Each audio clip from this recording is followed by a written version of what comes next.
আচ্ছা। উম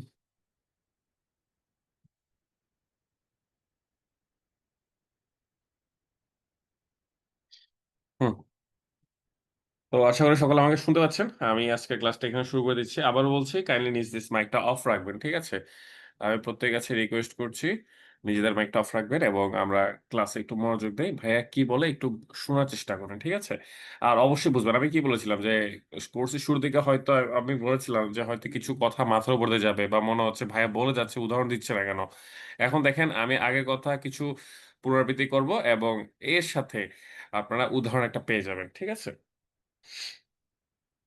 ব্যাংকে কি হ্যাঁ, আমি আ অ্যাকচুয়ালি এটা বলা উচিত না। তারপরেও বলা। একজনের সাথে আমার কথা হয়েছিল।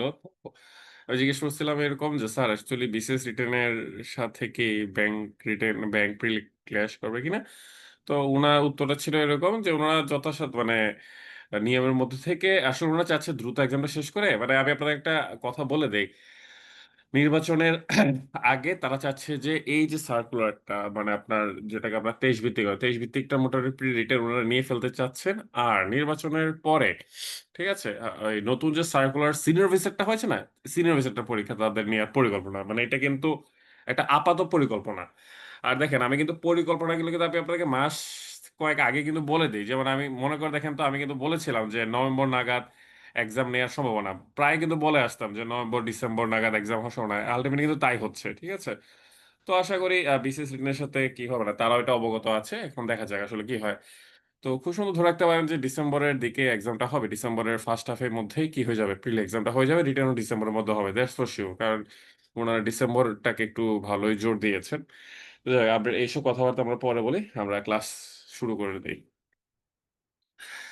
আচ্ছা, আমাদের ক্লাসের ফোকাস সেটিং এর আমি এর আগে বেশ কিছু ক্লাস নিয়েছি এবং বেশ কিছু ইনস্ট্রাকশন আপনাদেরকে দিয়েছি। মোটামুটি এতদিনে আপনার একটা প্রাথমিক একটা ধারণা চলে আসার কথা। এখন আজকে আমি আপনাদেরকে কিন্তু কি করেছি ভাইয়া?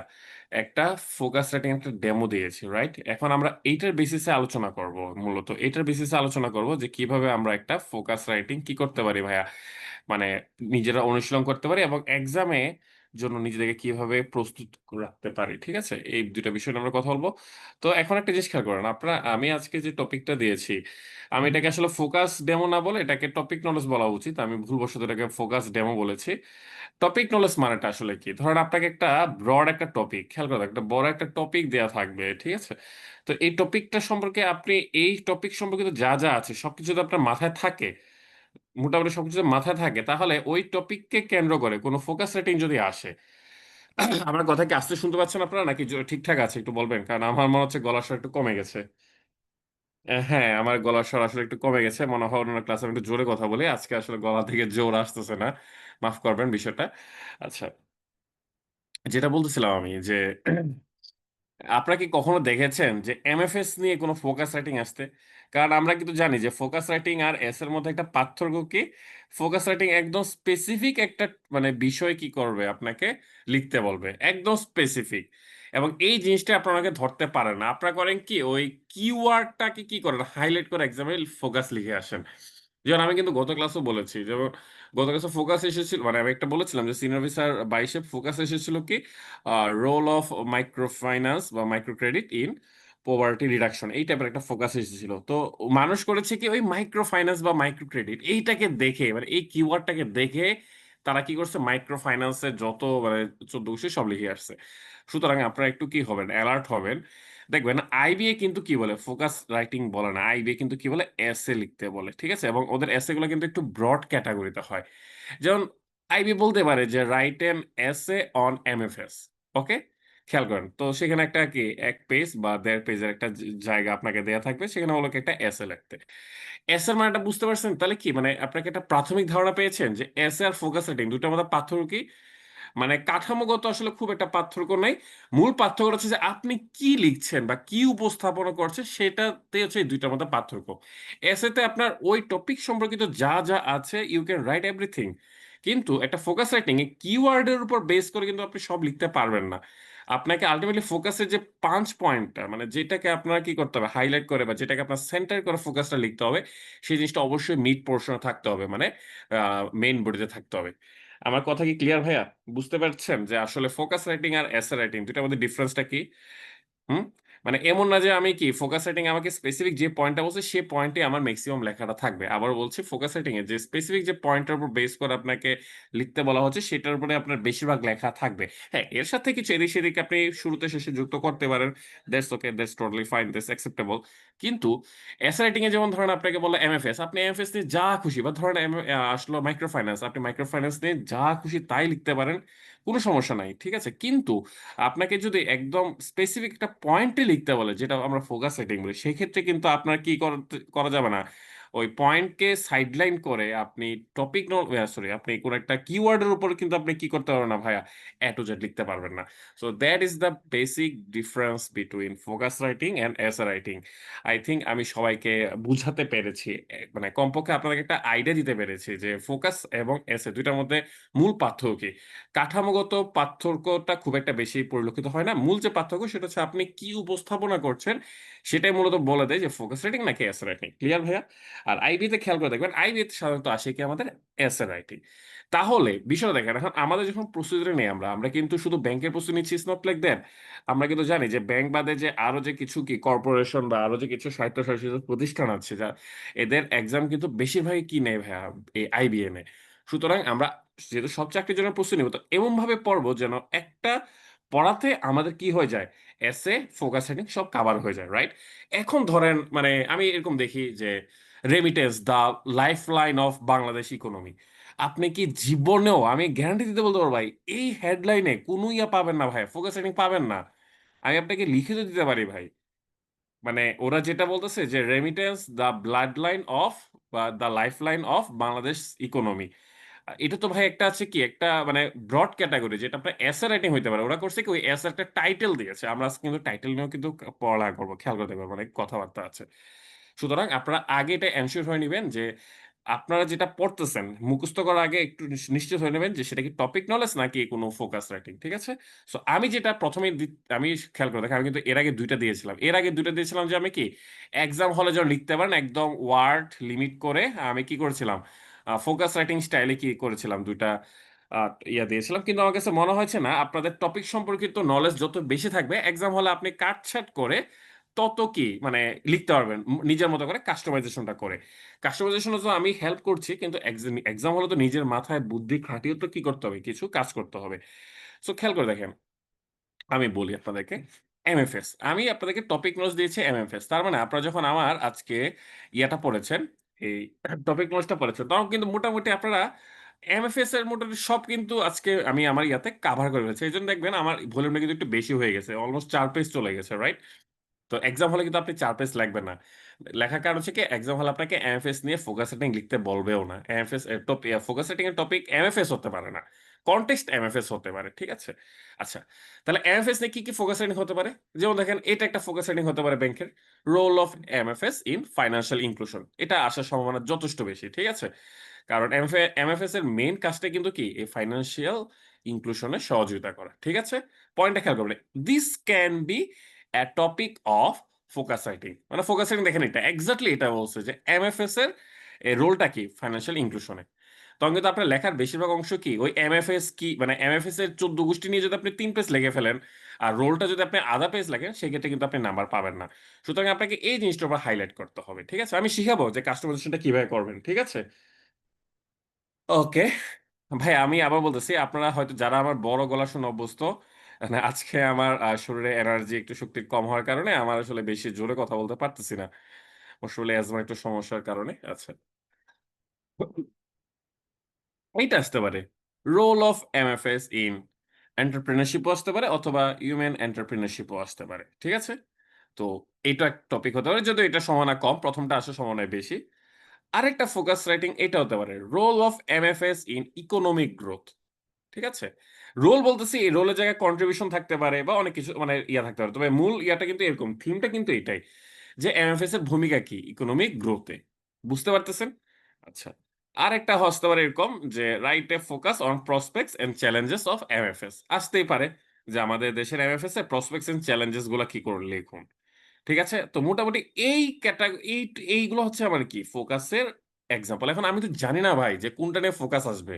এখন আমি যদি আপনাকে এইটা তৈরি করে দিই, খেয়াল করেন সবাই, role of MFS in financial inclusion, এই টপিকে যদি আমি একটা কি ফোকাস সেটিং লিখে দেই, তাহলে হবে কি, এই টপিকে না এসে যদি অন্য কোনো টপিকে আসে, যেমন ধরেন এই টপিকে যদি, তখন তো আপনি লিখতে পারবেন না। সুতরাং আমি যে স্ট্যান্ডার্ডটা এখন ফলো করব সেটা হচ্ছে টপিক নলেজটা দিব আপনাদেরকে, বুঝতে পেরেছেন? মানে এমএফএস নিয়ে আমি আপনাদেরকে মোটামুটি সবকিছু কাভার করে দিবে, তারপর এক্সাম হলে এই জন্য দেখবেন আমার লেখাটা কিন্তু বড় ছিল। এক্সাম হলে নিজের মতো করে ওই লেখাটা এবং নিজের কিছু, ওই যে আপনারা যে দেখেন আমার ইয়েটা কিন্তু ফাইনাল না, আবার বলছি, আমার ডেমোটাই কিন্তু ফাইনাল না। আপনারা এটার মধ্যে কিন্তু অনেক ইয়া করবেন, সংযুক্ত করবেন অনেক কিছু, অনেক কিছু কিন্তু কি করতে হবে ভাইয়া, যুক্ত করতে হবে। এগুলো কিভাবে আসে, যে আমি আপনাদেরকে বলি না যে পেপার পড়েন, পেপারে এই অংশটা অমুক আর্টিকেলে অমুক ইয়াতে টপিকে আপনারা কি করতে পারবেন, কোড করতে পারবেন। তো সেভাবে কি করবেন আপনারা ওগুলা আরো এক্সট্রা করে কি করবেন ভাইয়া, যুক্ত করবেন। বুঝতে পেরেছেন কি বলতে যাচ্ছে আমি? সুতরাং আপনারা কি করবেন না, মানে ওইটাকে একজন বলছেন যে ওইটাকে প্রিন্ট করে পড়বেন, এরকম যেন না হয়। ঠিক আছে, এটাকে আপনারা একটা কি রাখতে পারেন, স্ট্যান্ডার্ড হিসেবে রেখে এটার সাথে কি করতে পারেন, আরো এক্সট্রা কিছু পড়তে পারেন। আচ্ছা, আমি আপনাদেরকে বারবার অনুরোধ করেছিলাম যে আপনারা যেন স্ক্রিনের উপরে যেন কি করেন ভাইয়া, কোনো আঁকাবুকি না করেন, কিন্তু স্টিল আমি দেখতে পাচ্ছি ভাইয়া আপনারা স্ক্রিনে আঁকাবুকি করছেন ভাইয়া। আসলে এটা আসলে আশাতীত নয়। ওকে, এটা আশাতীত, মানে এটা আশা করি না আমি। আচ্ছা, সবাই একটু কাইন্ডলি খেয়াল রাখবেন স্ক্রিনের উপর যেন কোনো প্রকার আঁকাবুকি না হয়। আচ্ছা, তাহলে আমরা প্রথমত আমরা আজকে যেটা শিখলাম যে ফোকাস রাইটিং এবং এসে রাইটিং দুইটার মধ্যে একটা বেসিক ডিফারেন্সটা আমরা, বেসিক মূল পার্থক্যটা শিখলাম। তারপরে আমি বললাম যে আমি যে টপিক নলেজগুলো দিচ্ছি এটার উপর বেস করে বিভিন্ন রকম কি আসতে পারে, ফোকাস আসতে পারে। তো সেক্ষেত্রে আপনারা এক্সাম হলে নিজের মতো কাস্টমাইজেশনটা করে নেবেন, তবে স্ট্রাকচার সেম থাকে। আই রিপিট, স্ট্রাকচারটা কিন্তু কি থাকবে ভাইয়া, একই রকম থাকবে। ঠিক আছে, মানে আমি আপনাদেরকে যে স্ট্রাকচারটা পড়াচ্ছি এই স্ট্রাকচারটাই আপনারা কি করবেন ভাই, খাতাতে অনুসরণ করবেন। ঠিক আছে, কোন ফোকাস, এখন আপনি বলতে পারেন যে ভাই আমার কাছে অমুকের বই আছে, তমুকের বই আছে। ওকে ভাই, বইগুলা আমি ভালো সোর্স বলবো না, টু বি অনেস্ট। মানে আমি এখনো তো বই বাই, মানে আমি এখনো যদিও বই বের করিনি বা সাহস এখনো করতেছি না, আপনাদের যদি দোয়া ভালোবাসা থাকে হয়তো বইটা আমরা চেষ্টা করবো সিনিয়র অফিসার এই প্রিলির সাথে সাথে বের করে ফেলার জন্য। ঠিক আছে, আসলে একটা বই বের করা ভাই চারটিখানি কথা না, আপনারা তো জানেন। যেমন একটা, এই যে আমি যে ফোকাস ডেমোটা তৈরি করলাম এটার জন্য ভাই আমার অনেক, মানে কায়িক শ্রম বলবো না, এটাকে কি বলবো, যে এটাকে মানে মেন্টাল একটা স্ট্রেস গেছে, যে এটাকে আসলে মানে চ্যাট জিপিটি দিয়ে লিখতে ভাই 2 মিনিট লাগে, টু বি হনেস্ট। ঠিক আছে, এবং এটাতে আসলে যেটা বাজার আমি চাইলেই দিয়ে ফেলতে পারি চ্যাট জিপিটি দিয়ে বই, কিন্তু আসলে যদি মেধাখাটি করতে হয় সেক্ষেত্রে একটু সময় লাগে। ঠিক আছে, স্ক্রিন কি আপনারা দেখতে পাচ্ছেন না কেউই? শিট। ওকে ওকে। আরে ভাই, ওই যে আঁকাবুকি করাতে মিস হয়ে গেছে।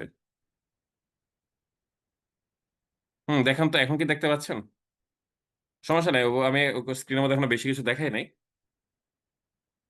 আচ্ছা, তো যেটা বলছিলাম আমি, যে ফোকাসের আমাদের এরকম কিছু হতে পারে টপিক। ঠিক আছে, তো এর বাইরেও কিন্তু হতে পারে, তবে আমার মনে হয় না এর বাইরে খুব একটা বেশি হওয়ার সম্ভাবনা আছে। এমএফএস নিয়ে যদি কোনো ফোকাস সেটিং আসে মূলত এগুলাই আসতে পারে। ঠিক আছে, আচ্ছা, এবার আমরা পড়ালেখাতে আসবো। আমি পুরোটা আমি আমি আজকে যেটা আপনাদের সাথে শেয়ার করছি সেটা আমি আজকে ব্রিফ দিচ্ছি। ঠিক আছে, এরপরে যেগুলো আবার দিব সেগুলো কিন্তু আমি এরকম ব্রিফ দিব না। তো সেগুলো কিন্তু বুঝে নিবেন যে ওগুলো কিভাবে এক্সাম হলে কিভাবে পড়বেন এবং এক্সাম হলে কিভাবে লিখবেন। জাস্ট একটা উদাহরণ দিয়ে আমি দেখাই দিচ্ছি আজকেরটা। প্রথমে আমি সাধারণত বলছিলাম কি, সব সময় আমরা ফোকাস রাইটিং একটা ইন্ট্রোডাকশন দিয়ে শুরু করব। ফোকাস রাইটিং, ঠিক আছে। তো ইন্ট্রোডাকশনের শুরুতে আমরা বলেছিলাম যে সবসময় একটা পজিটিভ টোন মেনটেন করব। ঠিক আছে, ইভেন মানে এমনকি টপিকটা যদি আমাদের কোনো নেগেটিভ টপিকে হয়, স্টিল আমার শুরুটা হবে কি ভাইয়া, পজিটিভ ভাইব দিয়ে। ঠিক আছে, অলওয়েজ। আর আমি একটা কথা বলেছিলাম যে আপনারা স্ট্রাকচার কতটুকু লিখতে পারেন এটা থেকে বড় জিনিস হচ্ছে কোথায় লিখতে পারেন সেটা গুরুত্বপূর্ণ। অর্থাৎ আপনাকে অবশ্যই ইন্ট্রোডাকশন এবং কনক্লুশন পার্টে আপনাকে স্ট্রাকচার কি করতে হবে, ফলো করতে হবে। ঠিক আছে, এটা গুরুত্বপূর্ণ। সুতরাং চেষ্টা করুন যে কি, স্ট্রাকচারটা যেন কি, আপনি যে স্ট্রাকচারগুলো শিখেছেন, মানে যে আমার প্রথম দিকে যে ক্লাসগুলো করেছেন ক্লজ ফ্রেজের, ওখানে যে আমি কিছু স্ট্রাকচার শিখেছি, স্ট্রাকচার ওয়াইজ যেন আপনি কি করতে পারেন ভাই, ইনপুট দিতে পারেন। ঠিক আছে, বুঝতে পেরেছেন ভাইয়া? ওকে, তারপরে আসেন। তারপরে আমি বলছি কি, যে ইন্ট্রোডাকশনে অবশ্যই থিমের বাইরে কোনো কিছু আপনি লিখতে পারবেন না, মানে কন্টেস্টের বাইরে কোনো কিছু লিখতে পারবেন না। মনে করে দেখেন তো, আজ থেকে 2টা ক্লাস আগে আমি আপনাদেরকে একটা ফোকাস সেটিং এর একটা, ওই যে র্যান্ডম ফোকাস সেটিং একটা স্যাম্পল দেখিয়েছিলাম, মনে আছে? যেখানে একটা মানুষ মানে আমাদের গ্রুপ বলতে ওই যে মাদার গ্রুপটাতে মানে র্যান্ডমলি একটা কি করেছে ভাই, একটা কোটেশন থেকে এনেছে যেটা কোনো প্রাসঙ্গিকতা নাই। মনে করে দেখেন, তো বলেছিলাম না? তো এই জন্য বলেছিলাম এমন কোনো কিছু আপনারা দিবেন না যেটা আসলে কি কনটেক্সট বা থিমের সাথে যায় না। এখন কিভাবে আপনারা এই থিম বা কনটেক্সটটা মেনটেন করবেন? উত্তর হচ্ছে আপনারা কিওয়ার্ড অ্যানালাইসিস করবেন। এটা তো আমি আপনাদের ক্লাস নিয়েছি, তাই না? কিওয়ার্ড দেখে দেখে ওভাবে কি করেন আপনারা ইন্ট্রোডাকশনের লাইনগুলো লিখবেন। ওকে? আর চেষ্টা করবেন ইন্ট্রোডাকশন যেন খুব বেশি বড় না হয়। ঠিক আছে? অর্থাৎ ইন্ট্রোডাকশন পার্টে যদি আপনার অর্ধেক পৃষ্ঠা চলে যায় তার মানে কি সামথিং ইজ রং দেয়ার। এখন নির্ভর করতেছে আপনার হাতে লেখা বড় হলে দেখা যাবে কি আমি যে ইন্ট্রোডাকশনটা দিয়েছি সেটা আপনার খাতার অর্ধেক পৃষ্ঠা চলে গেছে। ঠিক আছে? আবার আমার হাতে লেখা ছোট ছিল যেন আমি যে ইন্ট্রোডাকশনটা দেই সেটা সাধারণত আমার লিখতে ধরেন 1/4 লাগতো। So 1/4 is quite okay. মানে অর্ধেক পেজ থেকে অবশ্যই কম হতে হবে ইন্ট্রোডাকশন। কখনোই অর্ধেক পেজ মানে অর্ধেক পৃষ্ঠা বা তার বেশি যেতে পারবে না। ঠিক আছে? স্ট্রাকচার বলতে বোঝাচ্ছি এই যে আমি ক্লজ এবং ফ্রেজ এই জিনিসগুলা। ঠিক আছে ভাইয়া? ওকে। এটা আপনার তো ক্লাসগুলো ১ম এ করেন নাই কিন্তু অবশ্যই করে নিবেন। ঠিক আছে? এই গ্যাপে, গ্যাপে। ওকে। তো দেখেন তো আমি আমাদের একটা ইন্ট্রোডাকশন দিয়েছিলাম। আমরা একটু সবাই ইন্ট্রোডাকশনটা পড়ি। ঠিক আছে? মানে আমি যেটা লিখেছিলাম। যদিও আবার বলতেছি এমএফএস নিয়ে সরাসরি এরকম কি দিবে না, কোন ফোকাস এভাবে আসবে না। সেক্ষেত্রে আপনার ইন্ট্রোডাকশনে কিন্তু কি কিছু মেজর চেঞ্জ করতে হবে। ঠিক আছে? তো দেখি আবার বলেছিলাম যে আমি যে ইন্ট্রোডাকশন যে লাইনগুলো দেব এগুলো কিন্তু চাইলে আপনারা একটু বুদ্ধি খাটিয়ে একই লাইনগুলো আরো কিছু জায়গায় কি করতে পারেন চাইলে ব্যবহার করতে পারবেন। ঠিক আছে? আচ্ছা। ইন্ট্রোডাকশন আমরা দেখি কি লিখেছিলাম যে Bangladesh has seen tremendous growth in digitalization recently, which is gradually changing the shape of the country's socio-economic parameters and propelling it into the digital age। ঠিক আছে? দেখেন এখানে কিন্তু একটা স্ট্রাকচার ব্যবহার করা হয়েছে। এটা কি? এখানে একটা অ্যাডজেক্টিভ ইউজ করা হয়েছে। রাইট? বুঝতে পারছেন? এই যে which is gradually challenging। বুঝতে পারছেন ভাইয়া? ওকে। তারপর দেখেন, "The financial landscape of Bangladesh has undergone a remarkable transformation over the past decade thanks to the rapid growth and adoption of MFS" ঠিক আছে? তারপর দেখেন আমি কিন্তু এখানে পজিটিভ টোনে কথা বলতেছি। লাস্টে কি বলেছি? "The emergence of MFS platforms has sorry এক এক সরি গাইস ওমা! একটু ভাইয়া সরি। একটু ইনহালারটা একটু নিয়ে নিই। কাইন্ডলি আমাকে একটু সময় দিবেন।"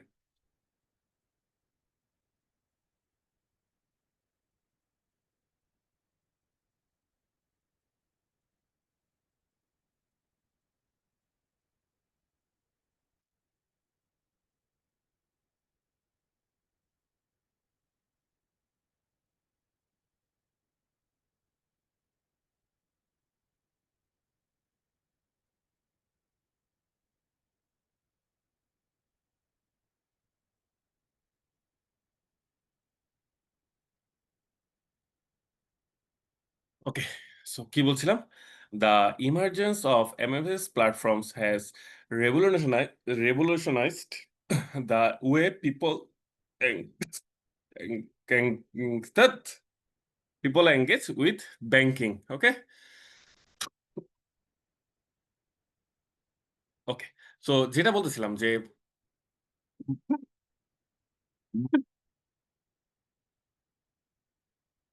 মেজাজটা গরম হতেছে। হোয়াটএভার।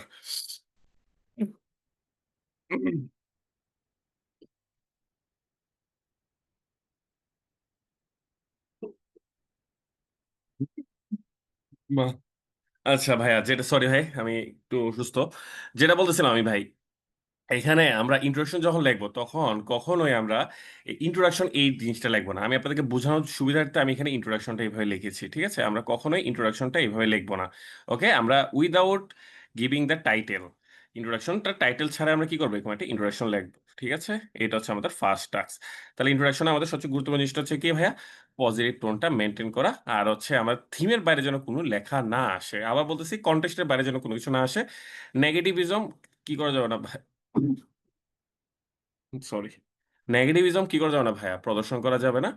আর চেষ্টা করবেন যে কি ইন্ট্রোডাকশনটা একটু যেন ছোট হয়। ঠিক আছে ভাইয়া? ওকে। আমি যে ইনহেলারটা নিয়েছি এটার নাম অ্যাজমাসল। ঠিক আছে? আমি জানি না আপনাদের কারো কি আ সমস্যা আছে কিনা? সালবিউটামল যেটার জেনেরিক নেম। ঠিক আছে? আল্টিমেটলি ওই যে আমার কথা দেখেন আজকে কিন্তু ক্লাসে আমার কথাটা একটু কি হয়ে গেছে ভাই, মানে ভলিউম একটু ছোট হয়ে গেছে। এটার কারণ হচ্ছে ভাই আমি আসলে কি করতে পারতেছি না, মানে কথা জুড়ে বলতে পারতেছি না। না না, ক্লাস করতে হবে ভাই, কারণ আমার সময় নাই আসলে, মানে আমার সময় না বলতে আপনাদের সময় নাই। আমি চাইলে কোর্স 1 বছরও কন্টিনিউ করতে পারি, কিন্তু আখেরে আপনাদের লাভ হবে না। তো যেটা বলছিলাম ভাইয়া, যেটা বলছিলাম যে ইন্ট্রোডাকশনটা আমাদের কি করতে হবে ভাইয়া, এরকম ভাবে লিখতে হবে। ঠিক আছে, আবার বলতেছি ইন্ট্রোডাকশনটা মুখস্থ করার কিছু নাই, কারণ পরীক্ষাতে এমএফএস নিয়ে কিন্তু কি আসবে না ভাইয়া, সাধারণত ফোকাস রাইটিং আসবে না।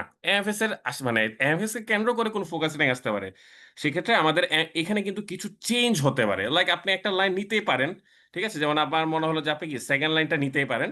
তো এর সাথে যদি ধরেন ওমেন এন্টারপ্রেনারশিপ নিয়ে আসে, সেক্ষেত্রে এন্টারপ্রেনারশিপকে কি করতে হবে, কোড করতে হবে।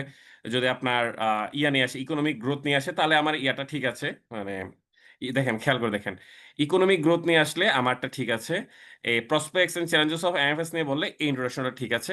ফাইন্যান্সিয়াল ইনক্লুশন নিয়ে আসলে তাও চলে, ঠিক আছে। কিন্তু ওমেন এন্টারপ্রেনারশিপ নিয়ে যদি আসে, সেক্ষেত্রে আপনাকে কি করতে হবে ভাই, আর একটা এক্সট্রা করে একটা লাইন হয়তো আপনাকে যুক্ত করতে হবে, কাস্টমাইজেশনটা করতে হবে। ঠিক আছে, বুঝতে পারছেন ভাইয়া? ওকে, না ক্লাস অফ হবে না ভাইয়া, সরি। ওকে, যেটা বলছিলাম, সো ইন্ট্রোডাকশন পার্টটা আমরা মোটামুটি সবাই বুঝতে পেরেছি। ক্লিয়ার? ওকে। সো এরপর আমরা কি বলছিলাম ভাইয়া, ইন্ট্রোডাকশনের পর আমরা সাধারণত মেইন বডিতে আসবো। এবং সবসময় আপনাদের একটা কথা বলি যে সেকেন্ড যে প্যারাটা, সেকেন্ড প্যারাটা সবসময় কি হবে, মাথা আছে কারোর? সেকেন্ড প্যারাতে অবশ্যই আমাদের টার্মিনোলজিসের কি দিতে হবে ভাইয়া, ডেফিনেশন দিতে হবে, এটা মাস্ট। মানে টিচার দেখবে, টিচার এগুলো কিন্তু একদম ভাই ফিক্সড, মানে এগুলো কিন্তু একদম, মানে এটা একটা স্ট্রাকচার, একটা প্রপার ফরম্যাটের ফিক্সড একটা জিনিস, যে আপনি একটা ইন্ট্রোডাকশন দিয়েছেন, ইন্ট্রোডাকশনের পরে আপনি সরাসরি টার্মিনোলজিসের কি কোথায় আসতেছেন, ডেফিনেশন আসতেছেন। তো ডেফিনেশনটা আপনার কি করতে হবে ভাই, অবশ্যই লিখতে হবে। ডেফিনেশন মানে এমন না যে কি মুখস্থ করতে হবে, আপনি চাইলে বানায় বানাও কি করতে পারেন, ডেফিনেশন দিতে পারেন, কিন্তু চেষ্টা করবেন যে কি ওই টার্মটাকে ব্যাখ্যা করার, এক্সপ্লেন করার, যেটাকে আমরা ডেফিনেশন বলতেছি। ঠিক আছে, এটাকে আমি এক্সপ্লেনেশনও বলতে পারতাম। ঠিক আছে, যে আমাদের সেকেন্ড পার্টটা শুরু হবে কি ভাইয়া, আহ বাংলা, আচ্ছা আমি তো বাংলায় বলছি আবু বকর, মানে কোন জায়গাটা ইংরেজি বলছি, লেখাটা ইংরেজিতে অত বলছি। আমার এই লেখাটা তো বাংলা বলার কোনো মানে নাই, কারণ এটা তো আপনি গুগল দিয়ে কি করতে পারছেন ভাইয়া, অনুবাদ করে নিতে পারছেন, তাই না? আমার মনে হয় এই যুগে অনুবাদের জন্য, মানে বাংলা করার জন্য অনেক টুলস আমাদের আছে অলরেডি, এআই আছে, গুগল আছে, অনেক কিছু আছে। ঠিক আছে, তো তারপর আমরা কি করতে হবে ভাইয়া? আহ, আচ্ছা, ওয়ালটন হাসছেন কেন ভাই? আমি বুঝলাম না, আমি কি হাসি কিছু বলছি? তো মেইন বডিতে আমাদের ডেফিনেশন দেওয়ার পরে আমাদের কি করতে হবে ভাইয়া, বলেছিলাম যে যখন আপনারা ডেফিনেশন দিবেন তখন চেষ্টা করবেন যে নাউন ক্লজ বা এই টাইপের একটা ভালো একটা স্ট্রাকচার আপনারা কি করবেন, ফলো করেন। এটা ম্যান্ডেটরি না, মোটামুটি একটা কি করবেন, এক্সাম হলে এটা ক্লিক নাও করতে পারে।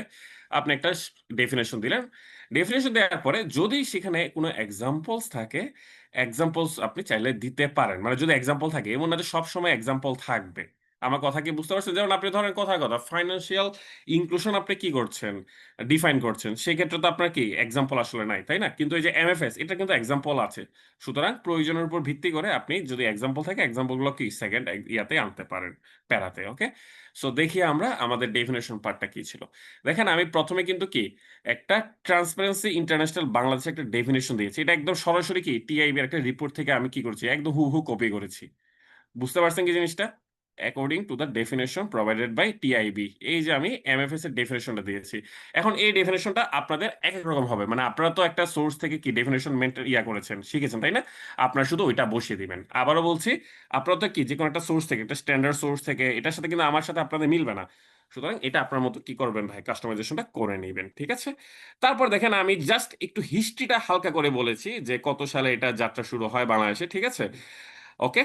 তারপরে হচ্ছে যে আমাদের ফার্স্ট ইয়াটা কে ছিল, এটা একটু ইম্পর্টেন্ট মনে হয়েছে আমার কাছে, এটা একটু মেনশনটা করা উচিত। এটা কিন্তু জিকে তেও আসে, আমাদের প্রথম এমএফএস কোনটি, টাচ বাংলা ব্যাংক লিমিটেড। ঠিক আছে, এটা যদিও ব্যাংকের না, কিন্তু আমাদের এমএফএস এর নাম প্রথমে কিন্তু এটাই ছিল। আপনারা জানেন পরবর্তী 2013 সালে, বা আমি ভুলে গেছি অ্যাকচুয়ালি, 2013 সালে most probably they rebranded this MFS into rocket.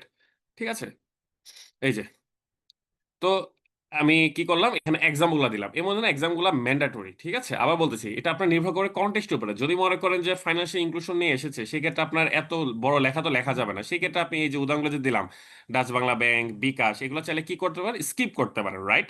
এগুলো আছে কি মানে বুঝে নিয়ে এগুলো স্কিপ করতে পারেন। তবে আপনাকে এইটা লিখতে হবে, এই ডাটাটা দেওয়া উচিত যে currently there are 10 banks and 3 subsidiary companies are providing MFS. এই ১৩ টা যে আমাদের এমএফএস আছে, এই ১৩ টা হচ্ছে কি আমাদের এটা উল্লেখ করা উচিত। ঠিক আছে? এবং দেখেন এই যে এখানে আমি নামটা কিন্তু গুরুত্বপূর্ণ। নামগুলো আমি দিয়ে দিচ্ছি। এখন দেখেন আপনার যদি এক্সাম হলে ১৩ টা নাম মুখস্থ না থাকে দরকার নাই। কিন্তু এই ডেটাটা দিবেন অবশ্যই যে ১৩ টা কি আছে আমাদের এমএফএস আছে। বুঝতে পেরেছেন সেকেন্ড প্যারাটা কি হবে? সো আমি মনে হয় সেকেন্ড প্যারাটা আমি আপনাদেরকে ক্লিয়ার করে দিতে পেরেছি। Okay? Can you use story?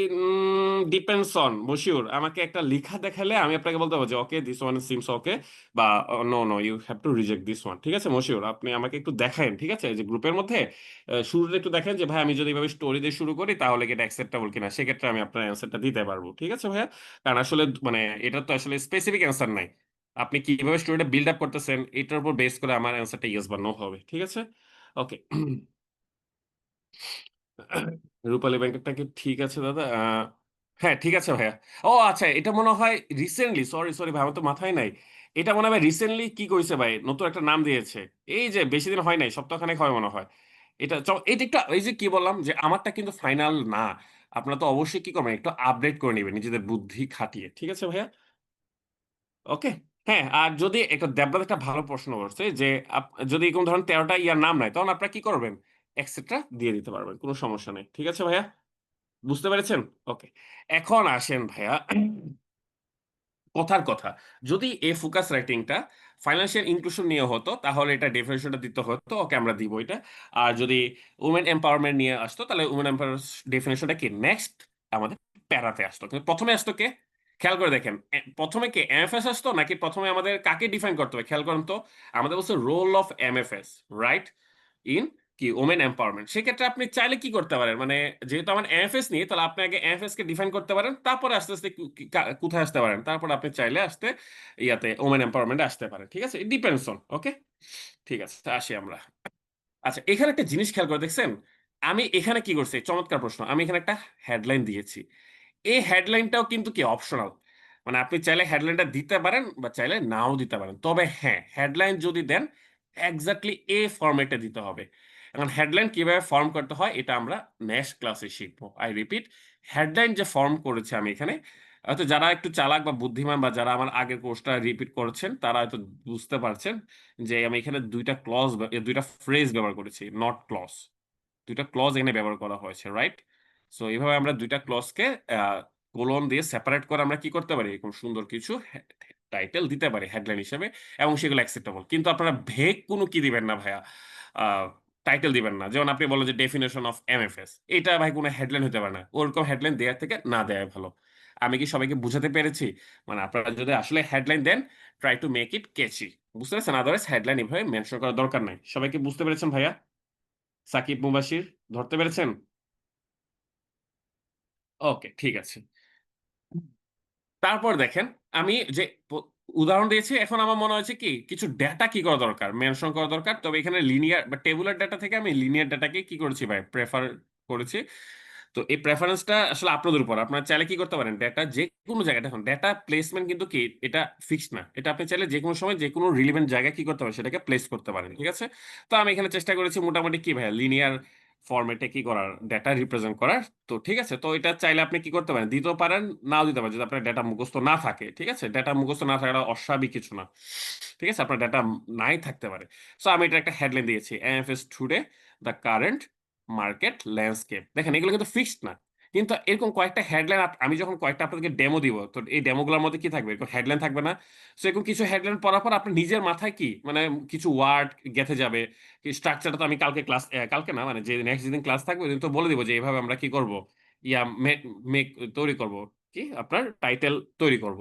So আপনারা যখন এই জিনিসটা শিখবেন, মেকানিজম যখন জানবেন এবং যখন এরকম কয়েকটা টানা পড়বেন, তখন আপনার মাথা দেখবেন কি নিজেও কি করতে হতেছে, এরকম হেডলাইন আপনি তৈরি করে ফেলতে পারতেছেন। সো এই হেডলাইন কিভাবে মাথায় আসবে, কিভাবে মুখস্থ হবে, এটা নিয়ে বোদার হওয়ার কোনো ইয়া নেই। আপনারা জাস্ট আমার কোর্সের সাথে থাকেন। ঠিক আছে ভাইয়া? ক্লিয়ার? ওকে। তবে আবার বলতেছি, আমরা কিন্তু মানে ওই যে আগে মানে ছোটবেলায় ক্লাস 5 6 এ আমরা যেরকম ইয়া দিতাম টাইটেল দিতাম, ওরকম টাইটেল কিন্তু আমরা দিব না। ঠিক আছে? হেডলাইন যদি দিতেই হয়, আমরা এরকম ফরম্যাট ওয়াইজ কি করবো, হেডলাইন দিব, আদারওয়াইজ দিব না। ঠিক আছে? আপনার যদি মনে হয় না আপনি ক্লাস কোর্স করার পরে একান্ত আপনি পারছেন না হেডলাইন দিতে, সেক্ষেত্রে আপনি হেডলাইন দিয়েন না। ঠিক আছে ভাইয়া? ওকে। হ্যাঁ। কম্প্রিহেনশনের যে টাইটেল সেটাও সেম ভাইয়া। হেডলাইন আমি যেটা আমি শুনেন যে আমরা এরকম ভাবে পড়বো যেন একই পড়া দিয়ে অনেক কিছু কভার হয়। সুতরাং আপনার কম্প্রিহেনশনের যে টাইটেল দিতে হয় না, গিভ এ সুইটেবল টাইটেল, সেটা কিন্তু সেম, একদম সেম।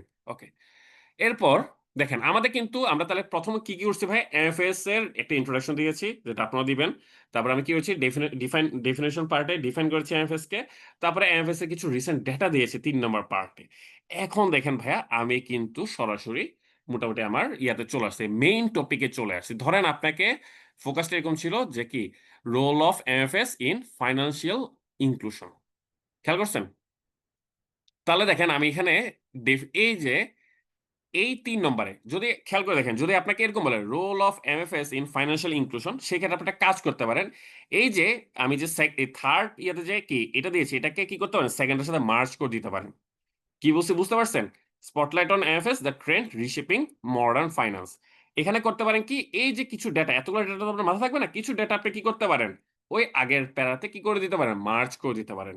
ঠিক আছে, তাহলে আপনার 2টা প্যারা হবে সেক্ষেত্রে। 3 নম্বর প্যারাতে আপনি কি চলে আসবেন, এই যে আরেকটা যে আমাদের কিওয়ার্ড ছিল ফাইন্যান্সিয়াল ইনক্লুশন, এইটাকে আমি কি করতেছি, এবার নিয়ে আসতেছি এবং আমি টাইটেল দিয়েছি কি দেখেন, bridging the gap financial inclusion. খেয়াল করছেন? মানে এই টপিকে আমি আলোচনা করব কি, এই প্যারাতে আমি আলোচনা করব শুধু ফাইন্যান্সিয়াল ইনক্লুশনটা নিয়ে। ক্লিয়ার?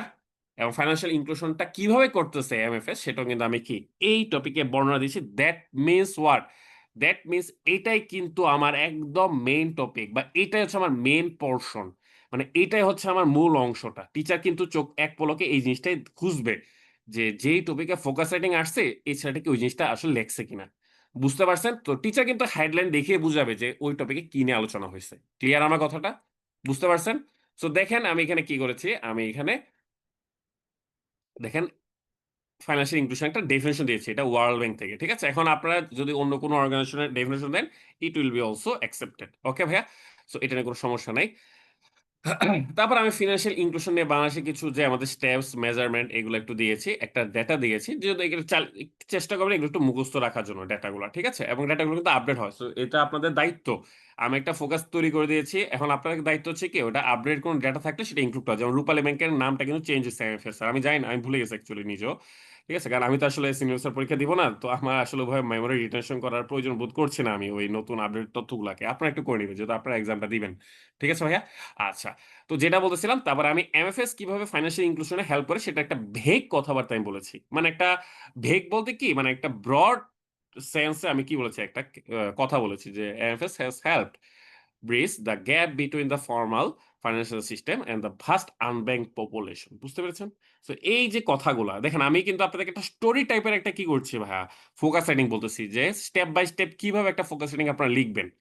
ওকে, বুঝতে পারছেন? তারপরে আমি কি দেখেন, আলাদা এই সেম ইয়াতে আপনার হেডলাইনের টাইটেল বা হেডলাইনের আন্ডারে আমি প্যারা প্যারা করে, খেয়াল করে দেখেন, এত করে কিন্তু কি ছিল, একটা হেডলাইন একটা প্যারা। খেয়াল করছেন সবাই?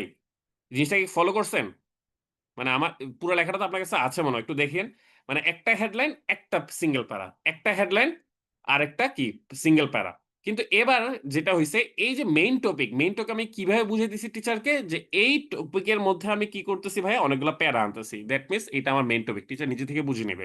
এটা কিন্তু আর্ট, মানে এটা কিন্তু অ্যাকচুয়ালি কি যিনি ইয়াটা আমার তো মেইন আর্টটা এখানে, আমার মূল খেলাটা কিন্তু এখানে, যে আমি যেটা মেইন আমার যে আলোচনা, সেখানে আমি কি করব, আরো এক্সট্রা কিছু প্যারা করবো, যদি আমি হেডলাইন দিই হেডলাইনের আন্ডারে।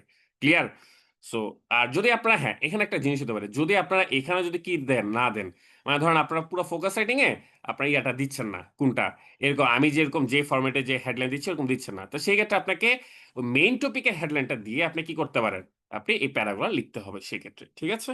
ওকে, তবে আমি বলব যে আপনারা যারা আমার স্টুডেন্ট আছেন, তারা চেষ্টা করবেন যে এই ফরম্যাটে কি করার জন্য ভাই, এটা নাম্বার অনেক আনে, বিশেষ করে বাংলাদেশ ব্যাংকের এডিতে যদি আপনি এই টাইপের লেখা ইনপুট দিতে পারেন, বিশ্বাস করেন আপনি 80% বা 70% মার্কস অনায়াসে আনতে পারবেন, যদি এই টাইপের হেডলাইন দিয়ে যদি আপনি কি করতে পারেন, লিখে লিখতে পারেন। ঠিক আছে, সো এটা একটু স্ট্যান্ডার্ড, তো চেষ্টা করুন যে কি এই হেডলাইনটা মেনটেন করে কি করা, লিখতে চেষ্টা করা। ঠিক আছে? এবং আমি বিশেষ করে আপনাদের অনেকেরই ছোট, ছোট ৩-৪ জনের কিছু গ্রুপ আছে। নিজেদের মধ্যে গ্রুপ আলোচনা করে কি করতে পারেন? এই লেখাগুলোকে আরো বেটার করে তুলতে পারেন নিজেদের মধ্যে। কারণ ১ টা বা ২ টা মাথা থেকে যে আইডিয়া গুলো আসবে, ৩-৪ টা মাথা একসাথে হলে আরো ভালো আইডিয়া আসবে। সুতরাং এইগুলোর জন্য আপনার এগুলোকে মডিফাই করার জন্য আপনারা চাইলে কি করতে পারেন? গ্রুপ স্টাডির সহযোগিতা নিতে পারেন। ওকে। সো আমি তারপরে কি করলাম যে ফাইন্যান্সিয়াল ইনক্লুশন এ কিভাবে আমাদের এমএফএস টা কাজ করে সেটা একেকটা প্যারায় আমি কি করলাম ভাইয়া? মেনশন করলাম। বুঝতে পেরেছেন ভাইয়া? একটা প্যারায় আমি কি করেছি ভাইয়া? মোটামুটি মেনশন করে দিয়েছি। বুঝতে পেরেছেন ভাইয়া? ওকে। সো এইটা কিন্তু ছিল আমার একদম মেইন টপিকটা। ওকে? এবং দেখবেন এটা লিখতে গেলে কিন্তু মোটামুটি আপনার ১ পেজ চলে যাবে। আমি এতটুকু গ্যারান্টি দিয়ে বলতে পারি। এবং ওই জিনিসটাই কিন্তু আসলে আমার মূল জিনিসটা। যে আপনাকে যেই টপিকে ফোকাস রেটিং লিখতে বলছে ওইটা কি আপনার ১ পেজ আসতেছে কিনা? ন্যূনতম ১ পেজ লিখতে হবে। ঠিক আছে? এবং চেষ্টা করলে এগুলোকে চাইলে আপনি কি করতে পারেন? একটু বড়, বড় করে লিখতে পারেন। যদি কোন আরো ডেটা যদি থাকে। আপনার রেগুলার পেপার পড়ছেন অবশ্যই আপনাদের কাছে ডেটা আছে আমি বিশ্বাস করি। ঠিক আছে ভাইয়া? ওকে? হ্যাঁ। পয়েন্ট করে চাইলে দিতে পারেন হচ্ছে একটা ভালো পয়েন্ট, একটা ভালো কথা। আপনি চাইলে মনে হচ্ছে যে কি আরো একটু এটাকে ভিজিবল করে দিতে সেক্ষেত্রে আপনি চাইলে পয়েন্ট করেও দিতে পারেন। আচ্ছা, এবার একটা জিনিস দেখেন। এতক্ষণ কিন্তু আমরা কি মেইন টপিকে কথাবার্তা বলছি। এখন কিন্তু আমাদের শেষের দিকে কথাবার্তা টানতে হবে। মানে আমরা শেষ করব কিভাবে? আমরা কিন্তু মোটামুটি মেইন বোর্ডে আলোচনাটা করে ফেলছি। ঠিক আছে? এখন আপনারা শেষ করবেন ভাইয়া কিভাবে দেখেন, খেয়াল করে দেখেন, চ্যালেঞ্জেস এটা সবসময় একটা মেইনটেইন করার চেষ্টা করবেন। ঠিক আছে? কি চ্যালেঞ্জেস এর সম্মুখীন আমরা হতে পারি। ঠিক আছে? যেমন দেখেন সাস্টেইনেবল ফাইন্যান্সিয়াল ইনক্লুশন। যদি আমাদের ইয়াটা থাকতো এরকম, টাইটেলটা থাকতো এরকম যে role of MFS in financial inclusion সেক্ষেত্রে আপনাকে এটা লিখতেই হবে। Clear? The hurdles of MFS. বুঝতে পেরেছেন ভাইয়া? তো ফাইন্যান্সিয়াল ইনক্লুশন এ এই এমএফএস এ কি সীমাবদ্ধতা বা কি সমস্যা হয় সেটা কিন্তু আমি কি এখানেও কিন্তু আমি চাইলে প্যারা করে লিখছি এখন এটা আপনার উপরে। আপনি চাইলে কি করতে পারেন? এটা ডিপেন্ড করে কনটেক্সট এর উপরে। যদি মনে করেন যে আপনার মেইন বডি লেখা অনেক হয়ে গেছে, সেক্ষেত্রে এটাকে ছোট করে দিতে পারেন। তো এই টপিক গুলাকে আপনি কি একটা প্যারাতে সেক্ষেত্রে লিখতে পারেন। আমি আপনাদেরকে জাস্ট আলাদা করে দিয়েছি যে হার্ডল গুলা কি সেগুলা। কারণ কি জানেন? এই হার্ডল গুলার উপর বেস করে কিন্তু আবার কি করতে পারে? একটা স্পেসিফিক ফোকাস সেটিং আসতে পারে। যেমন দেখেন এই যে নারী। এই এমএফএস এর সাথে নারীকে রিলেট করে ওমেন এম্পাওয়ারমেন্ট হতে পারে, ওমেন এন্টারপ্রেনারশিপ হতে পারে। মানে এই এমএফএস এর সাথে নারীকে কেন্দ্র করে কি হতে পারে ভাইয়া? কিছু ফোকাস আসতে পারে। সেক্ষেত্রে এই হার্ডল গুলাকে আমি একটু ইলাবোরেটলি লিখেছি যেন এই নারীদের জিনিসটা যেন কি ভাইয়া চলে আসে। ক্লিয়ার? দেখেন এখানে আমি ৪ টা জায়গা দিয়েছি। সরি ৩ টা দিয়েছি, রাইট? এখানে ১ম ২ টা কিন্তু কি ওই জেন্ডার রিলেটেড মানে নারী রিলেটেড। বুঝতে পারছেন? তো নারী রিলেটেড যদি কোন কিছু আসে সেক্ষেত্রে আপনি তো অবশ্যই সেটা কি লিখবেন। মানে মূল কথা হচ্ছে যে নারী বিষয়ে আসলে তো অবশ্যই লিখব। আর ফাইন্যান্সিয়াল ইনক্লুশন বা ইকোনমিক গ্রোথ এ আসলেও আমরা অবশ্যই লিখব। দ্যাট মিনস এই লেখাগুলা কমন। এইজন্য কিন্তু আমি এগুলোকে একটু ইলাবোরেটলি লিখেছি। বুঝতে পেরেছেন ভাই জিনিসটা? আর ৪ নম্বর যেটা সেটা কিন্তু একদম কমন। মানে এটা অবশ্যই আপনার এমএফএস নিয়ে যদি কোন কিছু আসে, এই যে ল্যাক অফ এগুলো তো আপনারা জানেন এগুলো কিন্তু একটা ভেগ কথাবার্তা। যে প্রপার ইনফ্রাস্ট্রাকচার নাই আমাদের। ঠিক আছে? তারপরে আইটি কে কি করতে হবে আমাদের? আইটির কস্ট যে বেশি। এই জিনিসগুলো আপনারা কি করেন? এগুলো তো ভেগ কথাবার্তা। এগুলো তো মোটামুটি আমরা সবাই নিজেরা বানায় লিখতে পারি। সো এগুলো লিখতে হবে। তো পয়েন্টটা কি বুঝতে পারছেন? এই যে ২ টা টপিক এই জেন্ডার রিলেটেড এগুলো আপনারা কি নারী বিষয়ক যদি কোন কিছু আসে অবশ্যই লিখবে। সেটা না ওমেন এম্পাওয়ারমেন্ট হোক অথবা আমাদের কি হোক? ওমেন এন্টারপ্রেনারশিপ হোক। ক্লিয়ার ভাইয়া? বুঝতে পেরেছেন ভাইয়া কি বলছি? ওকে। এবার আসেন তো এগুলো একবার নিজেরা একবার পড়ে নিবেন। এগুলো কঠিন কিছু না। আর একটা জিনিস খেয়াল করবেন, এখানে কিন্তু আপনার স্ট্রাকচার মেইনটেইন করা ম্যান্ডেটরি না। আপনার লিখতে, লিখতে যদি কোন একটা স্ট্রাকচার চলে আসে বাই ডিফল্ট দ্যাটস ওকে। এটা যথেষ্ট ভালো। কিন্তু আপনি যদি মনে করেন না আপনি এখানে প্লেন ইংলিশ লিখছেন, কোন সমস্যা নাই ভাইয়া। মানে একদম বেসিক ইংলিশ যদি লেখেন কোন সমস্যা হবে না। কিন্তু চেষ্টা করবেন যে কি ওই স্ট্রাকচার গুলা ইন্ট্রোডাকশন এবং কনক্লুশন এই পার্টে যেন আপনার স্ট্রাকচার গুলো একটু হলেও আসে। কারণ টিচার আসলে দেখতে চায় যে আপনি আসলে লিখতে পারেন কিনা। আর স্ট্রাকচার গুলো আপনাকে টিচারদেরকে বুঝাতে সহযোগিতা করবে যে না আপনি আসলে ইংরেজি লিখতে পারেন। কিছুটা অ্যাডভান্স লেভেল ইংরেজিও আপনি নিজেও পারেন। এখন আসেন ভাইয়া এই জিনিসটা খেয়াল করে দেখেন। আমি আপনাদেরকে একটা কথা সবসময় বলি ভাইয়া যে এটা হচ্ছে ব্যাংকের ফোকাস রাইটিং, রাইট? মানে আমাদের কোর্সটা বেসিক্যালি কি ব্যাংক রিটার্নকে কেন্দ্র করে। এবং এটা আপনাদের একটা নিনজা টেকনিক থাকবে যে, যেই টপিকেই আপনাদের ফোকাস রাইটিং আসতে বলুক না কেন, রোল অফ ব্যাংক নিয়ে আপনার একটা আলাদা প্যারা করবেন। I repeat যেই টপিকে ফোকাস আসুক না কেন ভাই এটা তো ব্যাংকের এক্সাম, রাইট? খেয়াল করে দেখেন। ব্যাংকের এক্সাম। আর একটা জিনিস মাথায় রাখবেন, ব্যাংক আমাদের একটা কিন্তু কি গুরুত্বপূর্ণ একটা কি সেক্টর। সো ব্যাংকের রোল থাকবে না এটা আসলে হয় না। সুতরাং এই জিনিসটা আপনাকে আপনার সাথে অন্য ক্যান্ডিডেটদের একটা বড় পার্থক্য তৈরি করে দিবে। টিচার যখন দেখবে যে না আপনি ব্যাংকিং সেক্টরটাকেও কোরিলেট করেছেন, teacher will be highly pleased. বুঝতে পারছেন আমার জিনিসটা? কথাটা কি বলতে চাচ্ছি? সুতরাং দেখেন আমি কিন্তু এখানে কি লিখেছি? হেডলাইনটা দেখেন, transforming the digital economy semicolon the role of banks in MFS integration. খেয়াল করে দেখছেন ভাইয়া? আমি এই রোল অফ ব্যাংকটাই কিন্তু কি করেছি? আলাদা করে এখানে হাইলাইট করেছি। সুতরাং আপনাদের এটা উইমেন এন্টারপ্রেনিউরশিপ হোক, উইমেন এম্পাওয়ারমেন্ট হোক বা আপনার ইকোনমিক গ্রোথ হোক, আপনারা অবশ্যই এখানে role of banks in MFS integration এটা মাস্ট মেনশন করবেন। এবং এটাই হবে কি? আপনারা খেয়াল করে দেখবেন, আপনারা ফোকাস রাইটিং এর যত বই আপনারা বাজারে দেখবেন, এই টপিকটা কিন্তু থাকে না। খেয়াল করে দেখছেন? কোথাও কি আজ পর্যন্ত পাইছেন? তার মানে কি পোলাপাইন কি লেখে না এই টাইপের যারা এই টপ ক্যাটাগরি রেজাল্ট করে, যারা ওই যে টপ চয়েস গুলো পায়, কয়েকজনের সাথে কথা বলে দেখিয়েন যারা ভালো রেজাল্ট করে, তারা কিন্তু এই প্যারাটা কিন্তু অবশ্যই মেনশন করে। খেয়াল করে দেখবেন ভাই, এটা একদম কমন, কিন্তু আপনাদের কাছে হয়তো অনেকে জানেন না। ঠিক আছে, কারণ জিনিসগুলো আসলে এক্সক্লুসিভ ছিল এতদিন। ওকে, ভেগ কথাগুলো দিয়ে ফোকাসের বইগুলোতে কনক্লুশনের দিকে গেছে, আর এতদিন ধরে লিখে আসছে, এক্সপেক্টেড কিছুই পাইনি। আচ্ছা, হ্যাঁ, হ্যাঁ, হ্যাঁ। মানে এটাকে আমি, আচ্ছা, এই জিনিসটাকে লাস্টের দিকে আমি আনার মানে প্রেফার করি। তবে আপনার যদি মনে হয় যে না, আপনি এটা ওই যে টপিক মানে মেইন টপিকের আলোচনা পরেই টানবো। মূল কথা হচ্ছে এটা। মেইন টপিকের আলোচনার পরেই আমরা কি করব? রোল অফ ব্যাংকসটাকে দিব। এখন আপনারা চাইলে কি হার্ডলস এর আগেও দিতে পারেন। এটা কোনো সমস্যা নাই। হার্ডলস এর পরে দিতে পারেন। ক্লিয়ার? তবে আমি আগে হার্ডলটাকে অ্যাড্রেস করে তারপর রোল অফ ব্যাংকসটাকে দিয়েছি। তবে এখানে একটা জিনিস চেঞ্জ হবে, দেখেন। এই জিনিসটা কিন্তু আমাদের জাস্ট একটা প্রজ্ঞাপন হয়েছে, এখন কিন্তু শুরু হয় নাই। সুতরাং এই লেখাটা আপনারা কিন্তু কি 1 নভেম্বরের পরে আপনারা হুবহু এই লেখাটা লিখবেন না, এটাকে চেঞ্জ করে লিখবেন। বুঝতে পারছেন? এই জন্য কিন্তু আমি এটাকে কি খুব একটা বেশি আর মডিফাই করি নাই। জাস্ট আমি এটাকে মেনশন এভাবে করে দিয়েছি যেন আপনারা বুঝতে পারেন যে এটা 1 নভেম্বরের পরে এভাবে লিখতে পারবেন না আপনারা, কারণ তখন তো এটা কি স্টার্টিং November 1, তখন তো আর থাকবে না। ক্লিয়ার? সো এই প্যারাটা বাদে বাকি প্যারাটা কিন্তু আপনারা চেষ্টা করবেন যে কি ভাইয়া, মানে যেরকম লিখেছি এইভাবে কি করার, মোটামুটি এনএফএস নিয়ে যদি কোনো কিছু আসে আপনারা অবশ্যই লিখবেন। এবং এখানে খেয়াল করবেন ব্যাংকের ভূমিকা থেকে, জিনিসগুলো কিন্তু আসলে ইজি। ব্যাংকের ভূমিকাগুলো কি কি, এই যে এটা তো অবশ্যই আমাদের আসবে, ঠিক আছে। আর একটা জিনিস, এই যে আমাদের আপনারা জানেন বিকাশের সাথে, বিকাশ কিন্তু ডিপিএস খোলা যায়, যেটা কিন্তু বাংলাদেশে খুবই জনপ্রিয় ভাই, খুবই জনপ্রিয়।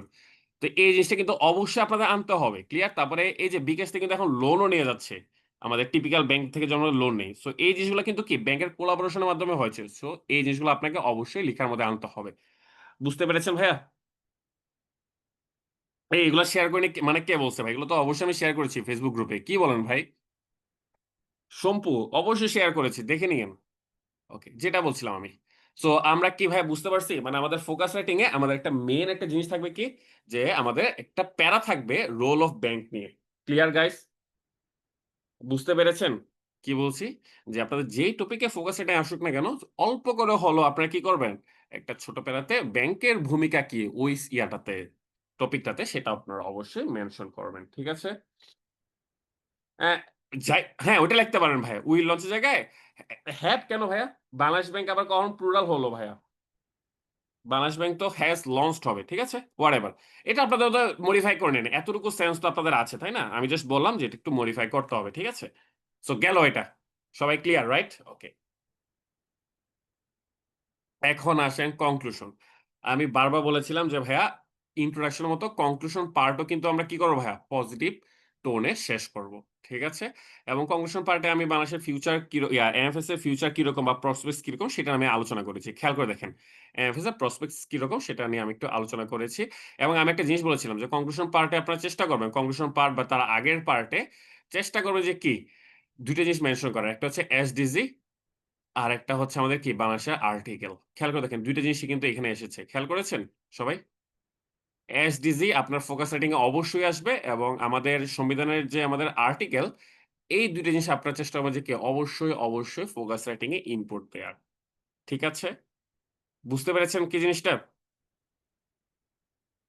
এলডিসি গ্র্যাজুয়েশনে ব্যাংকের রোল কি হতে পারে? আচ্ছা, আমি এলডিসি নিয়ে তাহলে একটা ক্লাস নিব। এলডিসি নিয়ে আমার মনে হয় ওই ফোকাসটাকে একটু আপডেট করা উচিত। ঠিক আছে? ওইটাকে নিয়ে আমি একটু দিয়ে দিব। ঠিক আছে? তাহলে আপনাদের জন্য বুঝতে সুবিধা হবে। ওকে? অবশ্যই মানে এমন কোন মানে ইকোনমিক এমন কোন নাই, সেগমেন্ট নাই যেখানে ব্যাংকের রোল নাই। ঠিক আছে? তো আমি এটা নিয়ে আরেকটা ক্লাসে আলোচনা করব, যেটা আমাদের এলডিসি গ্র্যাজুয়েশনে ইম্পোর্টেন্ট। ঠিক আছে? ওকে।